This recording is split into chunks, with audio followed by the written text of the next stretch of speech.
सभी विद्यार्थियों का, जो भी विद्यार्थी EMRS PGT हिंदी की तैयारी कर रहे हैं उनके लिए हिंदी प्रवक्ता तैयारी चैनल का ये दूसरा चैनल है, अभिलाषा हिंदी एकेडमी।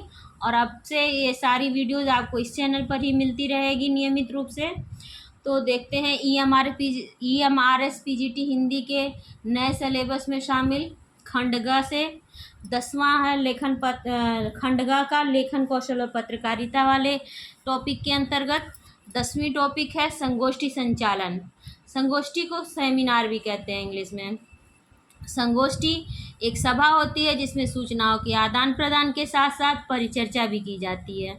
मतलब संगोष्ठी एक ऐसी सभा होती है जिसमें सूचनाओं का आदान प्रदान सिर्फ नहीं होता बल्कि किसी गंभीर विषय पर जो तात्कालिक हो उस पर परिचय भी की जाती है। मतलब तात्कालिक विषय नहीं हो सकता है, कोई भी विषय जो समस्या हो कोई उस पर परिचर्चा की जाती है। किंतु संगोष्ठी का स्तर सम्मेलन की अपेक्षा छोटा होता है। संगोष्ठी औपचारिक प्रकृति की होती है जबकि सम्मेलन अधिक विस्तृत एवं अनौपचारिक प्रकृति का होता है। तो देखिए यही मुख्य अंतर है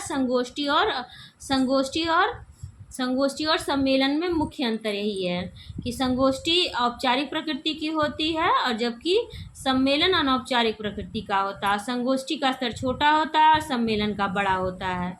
संगोष्ठी औपचारिक होती है, सम्मेलन अनौपचारिक होता है। तो यही मुख्य अंतर है संगोष्ठी और सम्मेलन में। प्रायः लोग संगोष्ठी और सम्मेलन को एक ही समझ लेते हैं, लेकिन ये 3-4 पॉइंट मुख्य अंतर हैं इन दोनों में। संगोष्ठी में परिचर्चा सीमित समय में अधिक गंभीर विषयों पर होती है और संगोष्ठी में भाग लेने वाला प्रत्येक सदस्य को अपने विचार रखने पड़ते हैं। तत्पश्चात उस पर परिचर्चा शुरू होती है। तो संगोष्ठी में परिचर्चा सीमित समय में अधिक गंभीर विषयों पर होती है। कम समय होता है संगोष्ठी के लिए, लेकिन परिचर्चा गंभीर विषयों पर होती है। और संगोष्ठी में भाग लेने वाला प्रत्येक सदस्य, क्योंकि सदस्यों की संख्या कम होती है तो अब हर सदस्य को अपने विचार रखने पड़ते हैं। तत्पश्चात उस पर परिचर्चा शुरू होती है। संगोष्ठी के फलस्वरूप मानवीय शक्तियों का पोषण किया जाता है तथा अभिनव चिंतन की ओर उससे उन्मुख किया जाता है। संगोष्ठी के फलस्वरूप मानवीय शक्तियों का पोषण किया जाता है तथा अभिनव चिंतन की ओर उन्मुख किया जाता है। यह एक चिंतन की अंतः प्रक्रिया है, चिंतन की एक अंतः प्रक्रिया मानी जाती है संगोष्ठी। संगोष्ठी के उद्देश्य क्या होते हैं? तो संगोष्ठी के मुख्यतः 2 उद्देश्य होते हैं, ज्ञानात्मक उद्देश्य और भावनात्मक उद्देश्य। तो ज्ञानात्मक उद्देश्य के अंतर्गत क्या क्या आता है? संगोष्ठी का उद्देश्य ज्ञानात्मक होता है। इसके अंतर्गत अनुसंधानकर्ता में संश्लेषणात्मक एवं मूल्यांकन संबंधी योग्यताओं का विकास किया जाता है। अनुसंधानकर्ता में आलोचनात्मक एवं विश्लेषणात्मक क्षमताओं का विकास करना ज्ञानात्मक उद्देश्य के अंतर्गत आता है। और पॉइंट्स हैं ज्ञानात्मक उद्देश्य में, अनुसंधानकर्ता में निरीक्षण एवं अनुभव की क्षमताओं का विकास करना होता है। कृषि प्रकरण संबंधी स्पष्टीकरण तथा उनसे संबंधित समस्याओं के प्रति संवेदनशीलता का विकास करना भी इसके अंतर्गत आता है।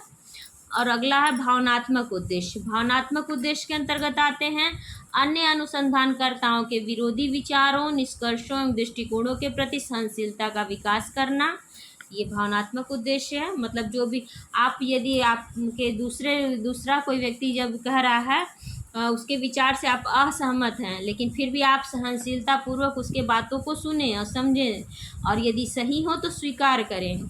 अन्य अनुसंधानकर्ताओं की शोध परिणामों एवं उपागमों की प्रशंसा करना, यदि वो अच्छे हैं तो उनकी प्रशंसा भी करना चाहिए।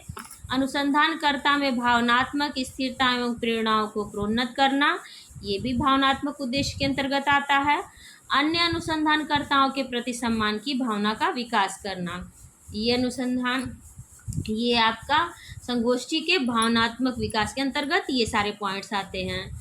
अब देखिए संगोष्ठी की उपयोगिता क्या होती है। अनुसंधान के उच्च ज्ञानात्मक एवं भावनात्मक उद्देश्यों की प्राप्ति होती है। इससे प्रजातांत्रिक मूल्यों का विकास होता है। संगोष्ठी द्वारा प्रस्तुतिकरण एवं तार्किक क्षमताओं का विकास किया जाता है। उत्तम अधिगम आदतों का निर्माण किया जाता है संगोष्ठी के द्वारा। अनुसंधानकर्ता एक केंद्रीय बिंदु होता है संगोष्ठी में और स्वतंत्र अध्ययन आदतों का निर्माण किया जाता है। वाद विवाद संबंधी कौशलों का विकास भी होता है संगोष्ठी द्वारा। स्वाभाविक अधिगम प्रक्रिया है ये संगोष्ठी, मतलब जब वाद विवाद जो भी बातें होती हैं, जिस भी विषय पर चिंतन मनन होता है, तो उससे आपका स्वाभाविक अधिगम होता है, उच्च चिंतन का निर्माण होता है, सामाजिक एवं भावनात्मक गुणों का विकास होता है, अनुसंधान संबंधी व्यक्तिगत अनुभवों का प्रकाशन भी होता है, और विचार विनिमयीकरण की स्वस्थ परंपरा का विकास होता है। संगोष्ठी की प्रक्रिया कैसे संचालित की जाती है, इसके बारे में आइए जानते हैं। सर्वप्रथम संगोष्ठी है तो किसी प्रकरण का चयन किया जाता है, मतलब कोई विषय, प्रकरण का अर्थ होता है कोई विषय, समस्या। विभिन्न संस्थाओं से व्यक्तियों को आमंत्रित किया जाता है, मतलब जो भी उस विषय पर ज्ञान रखते हों उन लोगों को आमंत्रित किया जाता है। उनके व्यय के लिए संगठन आर्थिक सहायता देता है, मतलब जो संगोष्ठी का जो संगठन है वो उसके व्यय का खर्च उठाता है। संगोष्ठी का प्रकरण पूर्व नियोजित होता है, मतलब संगोष्ठी का जो प्रकरण होता है जिस विषय पर परिचर्चा करनी हो पूर्व पहले से ही नियोजित होता है, निर्धारित होता है। संगोष्ठी के कार्य संचालन के लिए भागीदारों में से ही अध्यक्ष का चयन किया जाता है, मतलब जो भी व्यक्ति सदस्य होते हैं उन्हीं में से किसी एक को अध्यक्ष बनाया जाता है संगोष्ठी में। उसके बाद संगोष्ठी की संचालन प्रक्रिया अध्यक्ष निर्धारित करता है, मतलब जो भी संचालन किस तरह से करना है इसका निर्धारण अध्यक्ष करेगा। संगोष्ठी में जो व्यक्ति प्रकरण प्रपत्र तैयार करता है उसे वक्ता कहते हैं। प्रवक्ता प्रकरण को गहनता से तैयार करके प्रस्तुत करता है तथा उसकी प्रमुख विषय वस्तु सभी को पहले ही बता देता है, मतलब यहाँ पर किस विषय के लिए सब लोग इकट्ठा हुए, किस पे चर्चा करनी है, ये प्रवक्ता का कार्य है, वो पहले से सबको बता देता है, जिससे संप्रेषण और विषय वस्तु की स्वरूप को समझने में सहायता मिलती है। संगोष्ठी का अध्यक्ष यह निर्धारित करता है कि परिचर्चा प्रत्येक व्यक्ति के प्रस्तुतिकरण की अंत में अथवा सभी वक्ताओं द्वारा प्रकरण प्रस्तुत करने के उपरांत ही की जाती है। संगोष्ठी का अध्यक्ष निर्धारित करता है कि परिचर्चा प्रत्येक व्यक्ति के प्रस्तुतिकरण, मतलब जो प्रत्येक व्यक्ति जो भी वहाँ शामिल है वो सब उस विषय पर अपने विचार रखेंगे कि अंत में अथवा सभी वक्ताओं द्वारा प्रकरण प्रस्तुत करने के उपरांत ही की जाती है।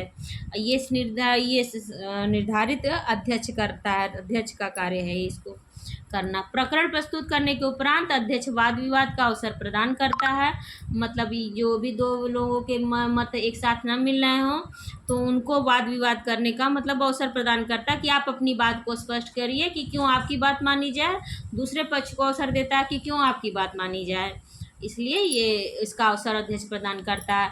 वाद विवाद के समापन पर अध्यक्ष अपने विचार प्रस्तुत करता है। जब वाद विवाद समाप्त हो जाता है, मतलब सारी परिचर्चा समाप्त हो जाती है और ध्यानपूर्वक अध्यक्ष सबकी बातें सुनता रहता है, उसके बाद वो अंत में अपने विचार प्रस्तुत करता है।